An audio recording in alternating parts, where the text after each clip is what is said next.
আমি টেকনিশিয়ান আলামিন, আপনারা দেখছেন আমার ইউটিউব চ্যানেল ইলেকট্রোডিয়া। এ পর্যন্ত আমাকে ভালোবেসে যারা আমার চ্যানেলটিকে সাবস্ক্রাইব করে সঙ্গে রয়েছেন তাদের সবাইকে অসংখ্য ধন্যবাদ। যারা এখন পর্যন্ত আমার চ্যানেলটিকে সাবস্ক্রাইব করেননি তাদেরকে বলবো এলসিডি এলইডি টিভির বিভিন্ন কাজের সমস্যার সমাধানের ভিডিও পেতে প্লাস ইলেকট্রনিক্স বিভিন্ন টিউটোরিয়ালের ভিডিও পেতে আমার চ্যানেলটিকে সাবস্ক্রাইব করে আমার সঙ্গেই থাকবেন। বন্ধুরা, আজকে আপনাদেরকে দেখাবো যে একটা আইপিএস, তো আইপিএস এর মূলত সমস্যা হচ্ছে এটা ইনভার্টারের প্রবলেম, ইনভার্টার সেকশনের প্রবলেম। কেননা এটা আমাদের মূলত যে প্রবলেমটা হচ্ছে এটাতে এসি ইনপুট থাকা অবস্থায়, মানে কারেন্ট থেকে সরাসরি বিদ্যুৎ থেকে আমাদের ডিভাইসগুলো চলতেছে, কিন্তু বিদ্যুৎ চলে যাওয়ার পরে আমাদের ইনভার্টারটা অন হচ্ছে না। এটা মূলত প্রবলেমটা। তো এই প্রবলেমটা নিয়ে আজকে আপনাদের সঙ্গে শেয়ার করব। সো বন্ধুরা, এইখানে যে বিষয়টা দেখতে পাচ্ছেন এটা হচ্ছে আমাদের 12 ভোল্টের ব্যাটারি। এখানে আমি দেখেন আমাদের যে আইপিএস এর কেবলটা রয়েছে নেগেটিভ এবং পজিটিভ, এটাকে আমি এখানে ইনপুট করছি। তো ইনপুট করার পরে আমাদের প্রবলেমটা হচ্ছে আমাদের আইপিএসটা ব্যাটারির থেকে আমাদের বিদ্যুৎ উৎপন্ন করছে না। সো বন্ধুরা, এই সমস্যাটা কিভাবে সমাধান করা যায় সে ব্যাপারে আমরা বিস্তারিত দেখাবো।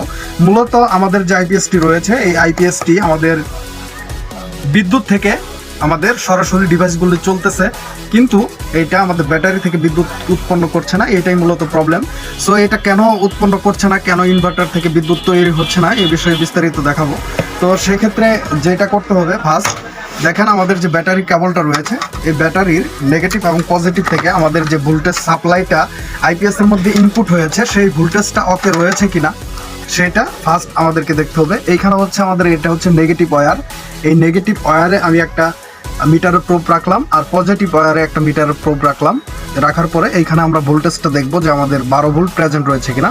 বন্ধুরা দেখতেই পাচ্ছেন আমাদের মিটারে কিন্তু 12 ভোল্ট ওকে রয়েছে। এখন এই সাপ্লাইটা এইখানে দেখেন আমাদের হচ্ছে এইটা হচ্ছে আমাদের অসিলেটর যে বুটটা কন্ট্রোলিং যে সার্কিটটা, এই সার্কিটে আমাদের কিন্তু এই 12 ভোল্ট সাপ্লাইটা যাওয়ার পরে আমাদের যে আইসিটা রয়েছে এই আইসি থেকে ভোল্টেজগুলো আমাদের আউটপুট হবে, হওয়ার পরে কিন্তু আমাদের ইনভার্টারটা অন হবে।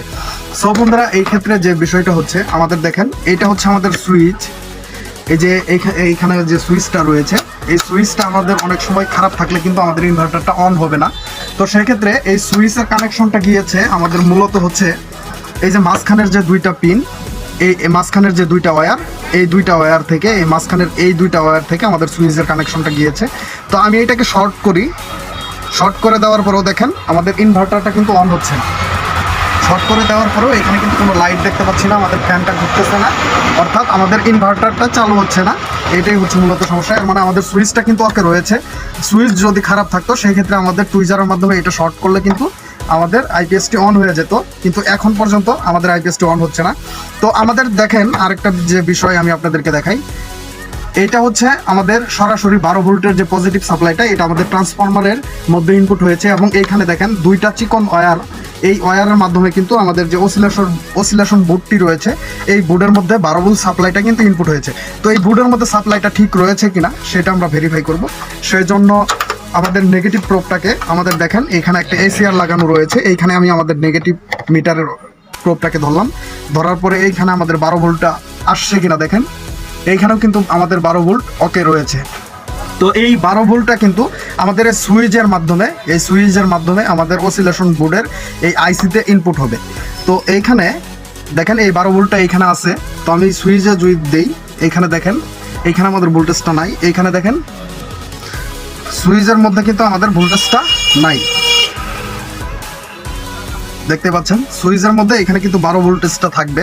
তো এখানে ভোল্টেজটা নাই। মূলত হচ্ছে এই 12 ভোল্টটা আমাদের আইসিতে ইনপুট হয়েছে কিনা, এবং এটা ইনপুট হওয়ার পরে কিন্তু আমাদের হার্স আউটপুট হবে। দেখেন আমি যদি এই যে এখানে মাঝখানে এই দুইটা পিন এইটাতে আমাদের হার্স আউটপুট হয়েছে, যেটা আমাদের যে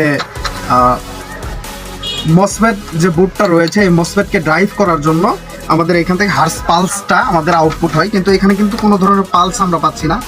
পালসটা দেখেন মিটারে বন্ধুরা কোনো ধরনের পালসিং কিন্তু আমরা পাচ্ছি না, যেখানে আপনার 5 ভোল্টের মতো মোটামুটি থাকবে এটা কিন্তু আমাদের। তো বন্ধুরা, আমাদের যে এটা প্রবলেমটা ফাইন্ড আউট করার জন্য আমাদের অসিলেশন যে বোর্ডটা রয়েছে এটাকে আমি ওপেন করে নিব। ওপেন করে নেওয়ার পরে এটার যে ভোল্টেজটা রয়েছে এই 12 ভোল্ট ভিসিসি সাপ্লাইটা, এই সাপ্লাইটা আমাদের এই সুইচের মাধ্যমে আমাদের আইসির মধ্যে ইনপুট হয়েছে কিনা সেটাকে আমি ভেরিফাই করব।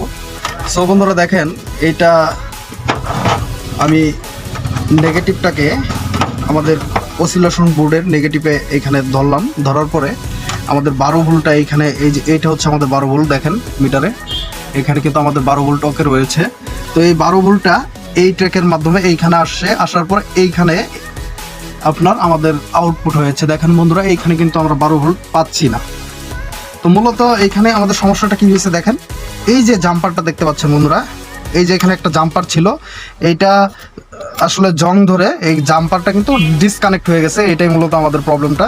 তো আমি এখন এখানে এটাকে জাম্পার করে দিব, জাম্পার করে দিলে কিন্তু আমাদের প্রবলেমটা সলভ হয়ে যাবে। আমি তার আগে আমাদের সুইচটা দেওয়া রয়েছে, আইপিএসের সুইচটা দেওয়া রয়েছে ইনভার্টারের। তো আমি এটাকে শর্ট করব, শর্ট করার পর দেখবো যে আমাদের প্রবলেমটা সলভ হয় কিনা। দেখেন বন্ধুরা, আমি এটাকে শর্ট করে দিচ্ছি, একটু ফায়ার করছে, এটাকে ভালো করে শর্ট করতে হবে। শর্ট করে দেওয়ার পর দেখতে হবে যে আমাদের, দেখেন বন্ধুরা আমাদের ইনভার্টারটা কিন্তু চালু হয়ে গেছে, ইনভার্টার চালু হয়ে গেছে, ফ্যান ঘুরতেছে। তো আমি যদি এখানে একটা লাইট লাগাই, আমি এই যে লাইটটা লাগাইলাম, এই লাইটটি তো লাগিয়ে এইটা দেখবো যে আমাদের ইনভার্টারটা অন হয় কিনা, আমাদের লাইটটা গ্লো করে কিনা। আমি এটাকে শর্ট করব। আমাদের এটা সুইচ দেওয়া হয় না এই ল্যাম্পে, আমি যদি এখন দেখি, দেখতে পাচ্ছেন বন্ধুরা আমাদের আইপিএসটি কিন্তু অন হয়ে গেছে, আমাদের লাইটটা কিন্তু গ্লো করতেছে। তার মানে আমাদের মূলত প্রবলেমটা হচ্ছে এই যে জাম্পারটা, এই জাম্পারটা নষ্ট হওয়ার কারণে আমাদের প্রবলেমটা হয়েছে। তো এটাকে জাম্পার করে দিলেই মূলত আমাদের এই প্রবলেমটা সলভ হয়ে যাবে।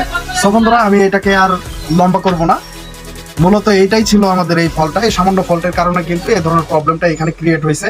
সো বন্ধুরা, ভিডিও যদি ভালো লেগে থাকে অবশ্যই ভিডিওতে লাইক দিবেন, লাইক দিয়ে আপনাদের বন্ধুদের সঙ্গে শেয়ার করতে বলবেন না। সেই সাথে যারা এখন পর্যন্ত এলসিডি এলইডি টিভির কাজ শিখতে চান, নিজেকে আপডেট করতে চান, তারা স্ক্রিনের নাম্বারে যোগাযোগ করতে পারেন।